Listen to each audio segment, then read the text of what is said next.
So from my understanding, you were working with the SBI on this investigation. Just kind of catch me up to speed here. Well, actually, along with the District Attorney Lorrin Freeman, requested an investigation of the FBI on all the matters surrounding the previous town manager. Of course, this information came up and we started looking at it, and it occurred about 9 to 10 years ago. And so trying to recreate a record from 9 or 10 years ago when a lot of the records are paper records is a little difficult. But we have been coordinating. I've been talking and working with the district attorney quite frequently. What I don't want to do is to influence the criminal investigation that the SBI is doing from a neutral standpoint. So I will be talking with them at some point, but I'm not getting into the weeds and asking them questions at this point. Absolutely. When it comes to your involvement here, what types of things are you providing or looking at? Is there anything you can share there? Well, I'm committed to being totally transparent. What we have provided as part of the records, what we've been able to dig up after 9 years, is more than we would normally release in any other investigation. But we need to be completely transparent in this. And it is limited. So we're relying pretty heavily on memory of the couple of officers that still remain here from back then. And we're just trying to fill in the gaps as best we can. I have conducted, or in the process of conducting, an internal inquiry that looks at the processes and procedures of what was done back then, and making sure that when we made a number of process corrections after I got here, that we're filling any gaps that may have occurred. And so far, our current protocols would not have allowed the difficulty in finding records as we're experiencing with this. So obviously, as you're mentioning, it's been a long time since this happened. It has. Do you feel, as chief, that at the time that this went away too quickly? I'd have to speculate on that. And the reality is that I have no idea what the chief knew then or didn't know. I don't have any idea other than what you have seen of what's occurred. And I think anyone with common sense would look at that and say, there's really not enough information for me to do a reasonable speculation.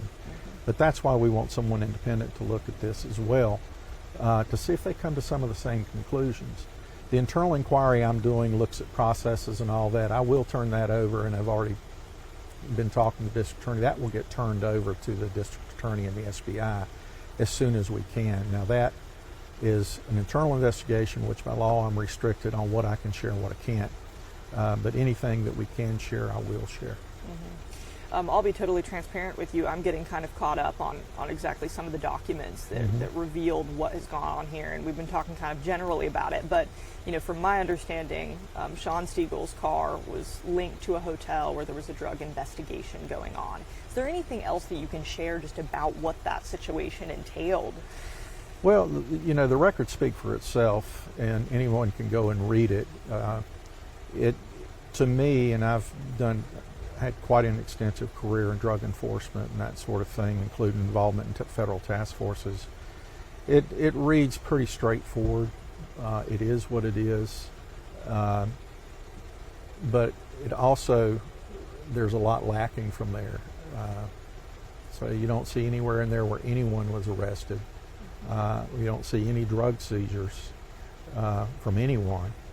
And so other than that, other than what the record tells you, I really don't have any additional information.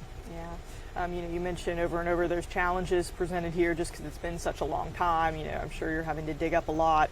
Do you feel confident that at the end of this that the public will have some answers in regard to this? Well, my job is to look at the criminal side of things and make sure that we try our best to maintain the public's trust.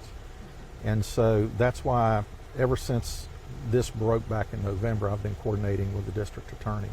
It's why I worked with her to request the initial investigation. When I requested an investigation from the SBI, I expect them to look at anything and everything that is suspicious that may turn up to be criminal in nature.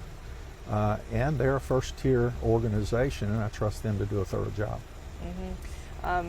whenever it comes to communicating with the DA, with the SBI, what do those communications look like? Are they reaching out to you directly? I mean, is there an open line of communication here? It's completely open line of communication. Now, I intentionally do not talk directly to the investigators, the SBI investigators, because I don't want to try to be accused of influencing the investigation in any way. I am fully at their disposal, and I do expect to hear from them and them to be asking some questions of me at some point. And I've assured both the director of the SBI and, of course, the district attorney, anything they need from us, they've got. I will compliment the officers here. We would not have the documentation we have if it wasn't for the integrity of the officers that are in this department, who maintain files that were otherwise misplaced or for whatever reason we were having difficulty locating. I won't say they were misplaced or anything, but for whatever reason they were difficult to locate.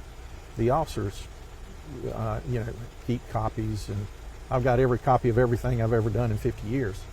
And so they've been very cooperative with that.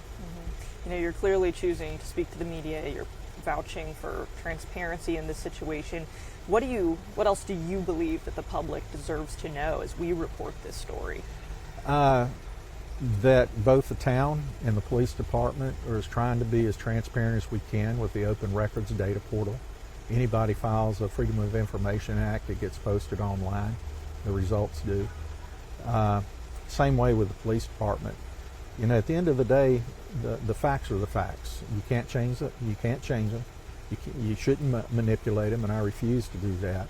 And if we're going to maintain public trust, then we've got to be as open and honest as we possibly can within the confines of what the law allows us to do. I know we often don't talk timelines because it can be a challenge to give us exactly a when, but is there anything you can share about as to when we may have an answer here? No. I can make another speculation that it will be some time, but it's really up to the State Bureau of Investigation at this point, and they will present their findings to the district attorney. And they may or may not choose to update me. I do believe that the district attorney will update me when she's updated, because we have phone calls going back and forth all the time. But again, I don't want to do anything for this agency to look like it's trying to manipulate the state's investigation in any way, shape, or form. Absolutely. I can't help but ask about kind of the backdrop of all of this. There is just a great deal of distrust right now here in this town.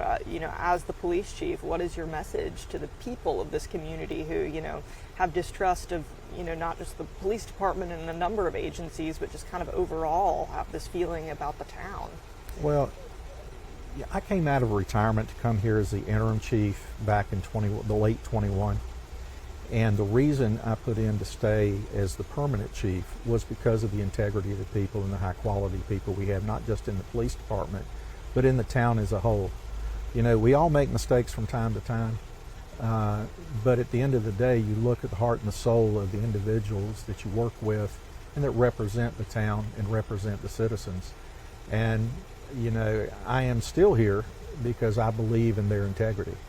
And I think that's what the town should focus on. They have developed, a lot of citizens have developed their own relationships with town staff. They know who they are. They should go with their gut. And let the facts filter out before you jump to a judgment. Well said.